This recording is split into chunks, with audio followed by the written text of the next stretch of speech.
which is the new Indiana Jones 5 trailer, which was great. dropped as well. So, we've had a love-hate affair with Indiana Jones 5, which I still think it's weird they never made a fourth movie, but that's just me.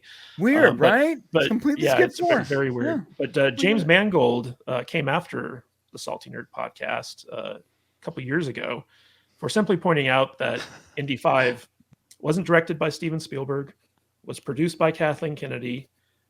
Harrison Ford is in his 80s, and the script was written by Jonathan Kasdan. Now, Jonathan Kasdan thing wasn't necessarily true because when Mangold came in, he rewrote the script himself. But Mangold cared so much about that tweet that I put out that he came after us. And so we've been watching Indiana Jones 5 with great interest because even though we want it to be good, it's still James Mangold. So the latest trailer came out, had very odd music choice to it. It was all set to Sympathy for the Devil, and then it goes into the Don't John you Williams like the theme Rolling score. Stones? They had a Rolling Stone in my first movie. I agree with the music choice. That was odd for me, but the trailer itself was pretty good. Yeah. So before we get into reactions here, I just want to call up the super chat from Denny the Dork Knight. We acknowledge you for $10. Quit acknowledging him. I can't wait for Salty Trekker and I are on your show the 22nd because he's been dumping huge amounts of salts. He hates this season, and I really don't understand why. So Salty Trekker does not like Picard season 3. So miss the 22nd. Gotcha. So Danny must have gotten his I'm refund. kidding. It's because he's not a TNG fan, bro. He's a TOS fan. He's a TOS Yeah, fan. Salty Trekker is an original series. And I never agreed to have you back on the 22nd, so we're going to have a talk off camera. Yeah. I know for a fact that Salty Trekker might appreciate TNG, but he doesn't like TNG. Well, for the finale discussion of Picard, I thought it'd be fun to bring Salty Trekker and Danny back since they were with us for all of season 2 of Star Trek Picard. So have the OG crew back. But Tom Connors, what was your take on the Dial of Destiny trailer? My God in heaven. What did they do to our poor boy? This didn't feel like an Indiana Jones trailer. It felt like I think people have been calling it like just some typical like spy movie and stuff like that or whatever, because it just does not have any Indiana Jones in it. And John Williams isn't even dead and he's spinning around in his grave because you got woohoo in the back of the dun dun dun dun dun dun dun woohoo dun dun dun dun. It's like, oh my effing God, I wanted to throw some crap out the window at that point.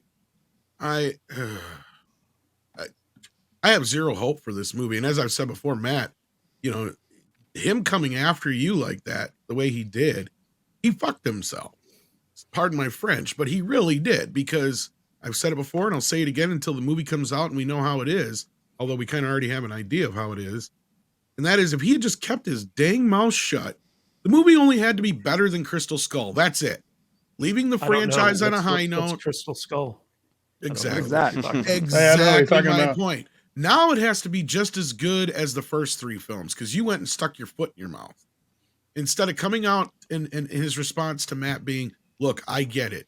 I totally understand. I'm a huge fan. I don't think I could ever live up to Spielberg, but hopefully I deliver a decent film and you guys enjoy it. Me and Harrison are excited for it. That's all he had to say. Instead he come at you like every other one of these stupid ass directors and writers and actors lately with this bullshit. And he put it on himself now. Not only that, it sounds like this movie has to make all the money in the world because it's probably the most expensive movie ever made. $350 million is what we're hearing. And it could even be north of that, actually. That's like crazy. It's looking at making, like, even Avatar 2 cost a little less from what we're hearing. Yeah. And that was all like the COVID delays and Harrison Ford getting injured and them having to wait on that and all types of stuff. Like, it's a very expensive movie. So it's even questionable whether or not it'll be able to make its money back. Mexican Iron Man, what was your take on the trailer? I wanted to puke. I found it uninteresting. I found it shoddy. The storyline is not engaging. I think it's going to be a woke disaster, and the music choice in that trailer took me out of this thing effective immediately. I don't know who thought that was a good idea, but if you're going to go back to something, to an IP and try to make money off of it, They should have at least grabbed some John Williams music to maybe grab you in. I was repulsed and repelled by this 100%. I have zero interest in watching this, and it's there still will only be a few indie movies, and this one for me, and this will not be one of them. All right, Anthony. Can I balance this out when he's done? Yeah, of course. Balance Anthony, out this. We were what like was your going to take? disagree twice in the same day. I haven't disagreed with you or anything like in 4 years, 3 years. I'm taking back my previous disagreement because now I agree with you. Okay. But on this, we disagree. All right. We'll get to you in a second, Brian. Anthony, what is Ruin the Man Baby's take on the new Indiana Jones trailer?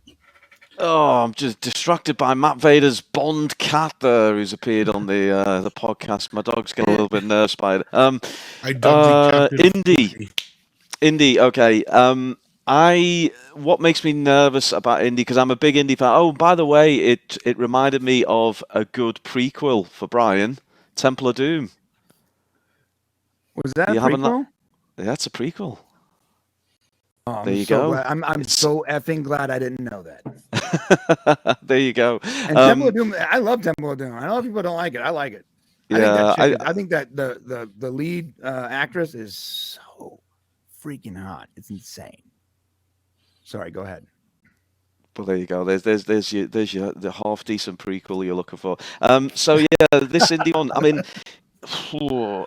it should have finished with Last Crusade, shouldn't it? It was such a great end, and they literally rode off into the sunset, and that should have been it. And we don't want to talk about Crystal Skull. Fine. My big problem with this is Phoebe Waller-Bridge. I cannot stand that actress. She's in a British series called Fleabag, which was just cringeworthy. She was most famously, for the Star Wars fans amongst us, L337, the droid rights Activist. Yeah. Now the Millennium Falcon. The heart and soul of Millennium Falcon. So 2 reasons to hate her if you didn't need any more. But what worries me watching the trailer is she gets a lot of time in the trailer, which suggests to me she's going to get a lot of time in the movie. And yeah, that.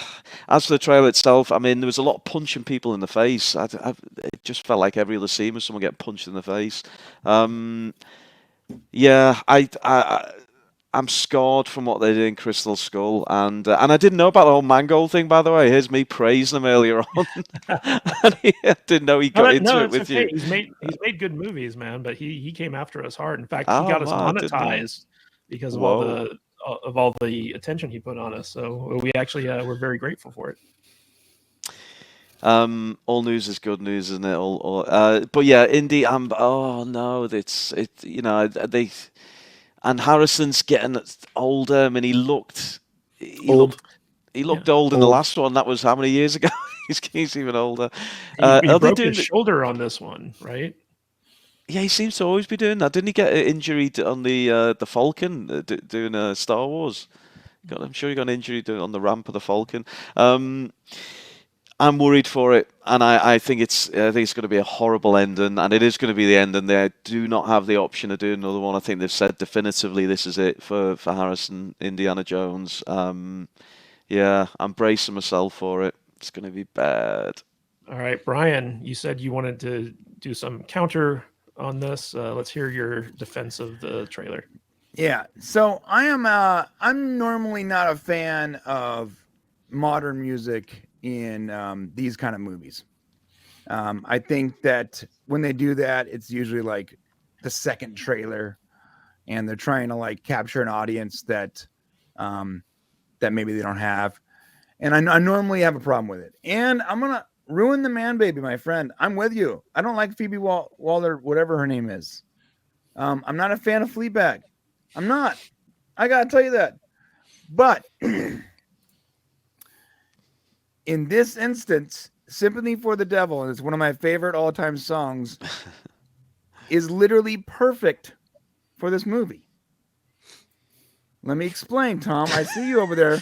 I see the vein in your forehead pulsating.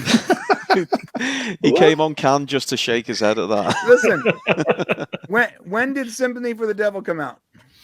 Oh, you're gonna use this excuse? When did it come out, Tom? I don't give a shit. I don't remember the doo-wop and rock and roll in Crystal Skull's trailer. 1968. When is Indiana Jones 5 set in? Again, I reiterate, I don't remember the doo-wop and rock and roll in the Crystal Skull trailer. Yeah, let me tell you. So the song comes out in 1968. The movie is set in 1968. If you recall the lyrics, Saint Petersburg, I rode a tank, I stared a general in the face. These are all things Indiana Jones has done. This is a good song for this movie.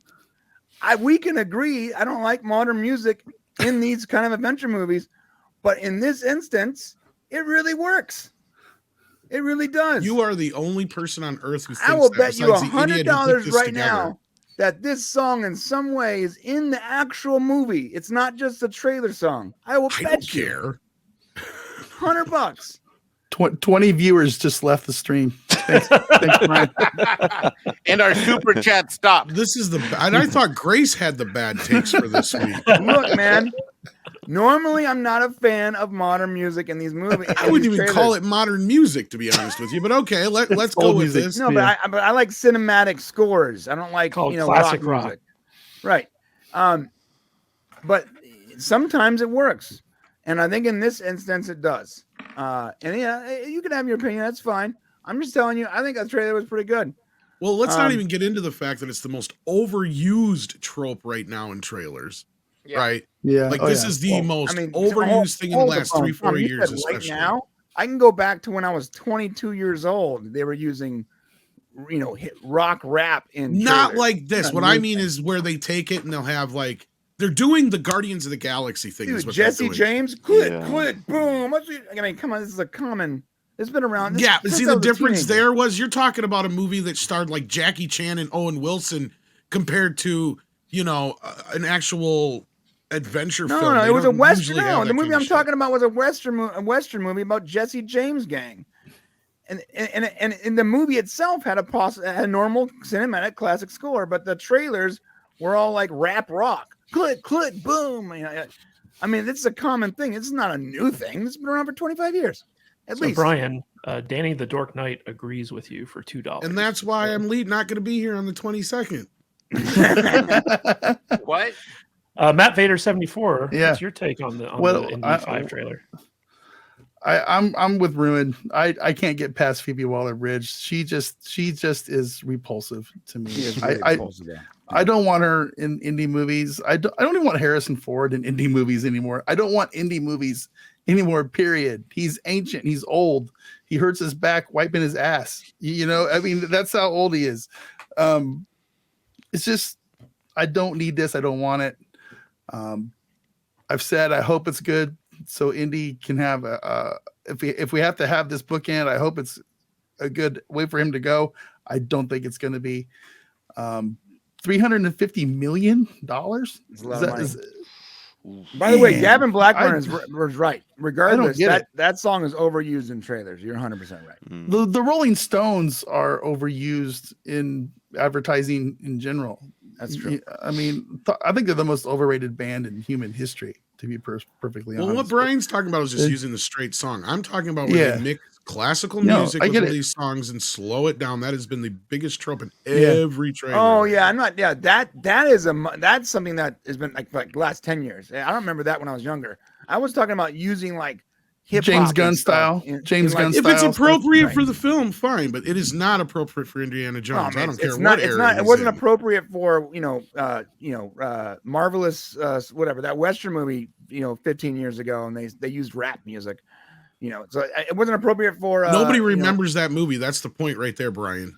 Like, yeah, that's what part of the problem with it. I don't even know the what movie you're the movie talking was about. good. The trailer was bad. I don't know what movie you're talking about either, Brian. I'm forgetting the name. I'll tell you right now. It must be super memorable. But if So I I'm remember, Monkey, if I mention the Suicide Squad trailer, everybody knows what I'm talking about.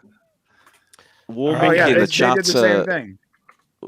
War Monkey in the Yeah. chat come up with a great example of the use of kind of modern rock music in films and where it works really well. He said about the use of he didn't mention, but it was I think it was "We Will Rock You" in A Knight's Tale, and it just really jammed. It really worked well, that and was fun. Yeah, and it wasn't like authentic medieval. It was kind of, a bit goofy, but it worked really well, and that's where it does work well. With Indy, Yeah. I don't know. I mean, maybe they did it because Rolling Stones are older than Harrison Ford. I don't know, but I like you. I like you playing the devil's advocate, though, Brian. I take my hat off to you, sir. I mean, listen, So- what's the point of a panel when everyone has the same exact opinion? I agree. Yeah. Hey guys, if you like this podcast, don't forget to like and subscribe to the channel and comment below on your favorite video as well. That goes a long way with helping us boost our channel and get out there in front of more people. And it lets YouTube know that we're doing something right. And if you want to catch us live, we go live 2 times a week, once on Saturdays at 10 a.m. Pacific time and on Tuesdays at 1:30 p.m. Pacific time. So join us there in the chat. We will see you on the live stream. Stay salty.